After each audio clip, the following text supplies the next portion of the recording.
Hello बच्चों, I hope you are doing well. So now let's look into this question.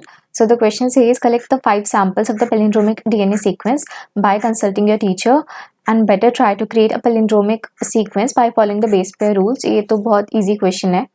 देखो बस आपको समझना है कि पैलिंड्रोम होता क्या है, फिर आप इजीली बना लोगे पैलिंड्रोमिक सीक्वेंस.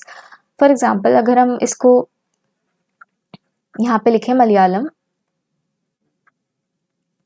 तो आप इधर से रीड करो या आप इधर से रीड करो, दोनों साइड से सेम ही रहेगा, है ना. तो देखो पैलिंड्रोमिक सीक्वेंस भी सेम ही है कि आप 5' to 3' पढ़ रहे हो ना.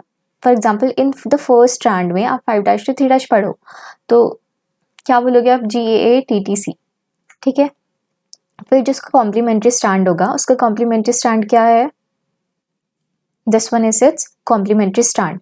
अब आप सेम ओरिएंटेशन रखो, आपने 5' to 3' पढ़ा है ना, अब यहाँ पे भी इसके कॉम्प्लीमेंट्री स्टैंड में भी आप 5' to 3' पढ़ो, तो फिर तब भी क्या आएगा, GAATTC.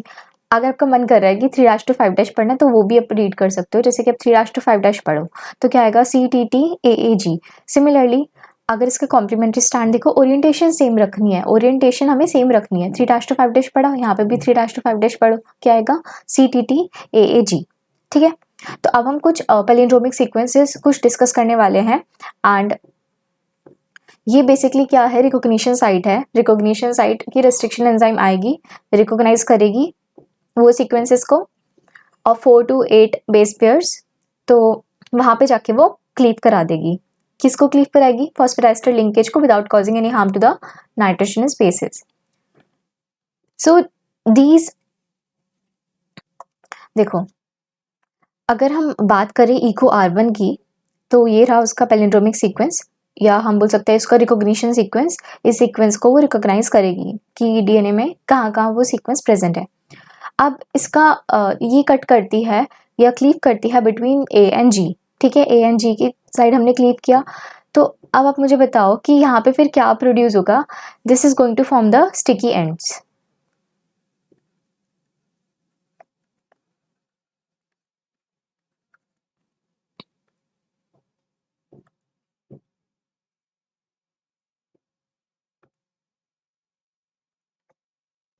देखो अब स्टिकी एंड्स कैसे प्रोड्यूस हुए, यहाँ पे उसने कट किया बिटवीन A एंड G, तो ये वाला पार्ट तो रिमूव हो गया.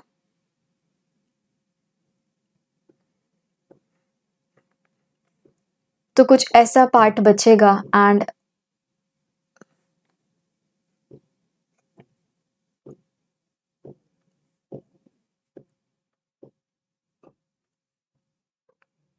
और इसको हम क्या बोलेंगे, स्टिकी एंड्स. ठीक है. अगर हम ALU1 की बात करें तो that is obtain from the Arthrobacter. ये कट करता है बिटवीन G एंड C.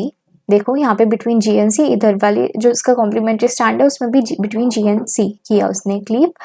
तो that is going to produce sticky ends या फिर ब्लंट एंड्स. देखो that is going to produce the blunt ends.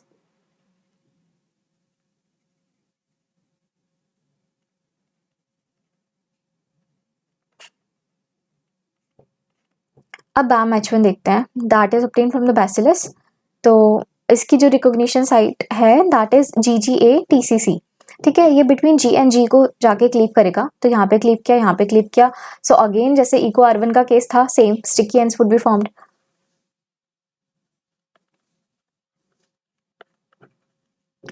अब देखो यहाँ पे HindIII है, this is obtained from Haemophilus and this is also obtained from this Haemophilus, but species different है.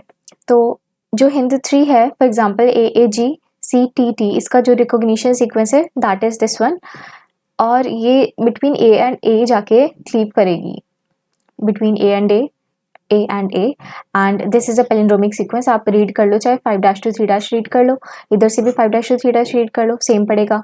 ठीक है. उसके बाद में HA3, तो ये जाके कट करेगी बिटवीन G एंड C. तो आप मुझे बताओ, ये तो स्टिकी एंड्स प्रोड्यूस करेगा, बिल्कुल इको R1 जैसा केस है. ठीक है, बट HA3 या फिर HA3 ये प्रोड्यूस करेगा ब्लंट एंड्स.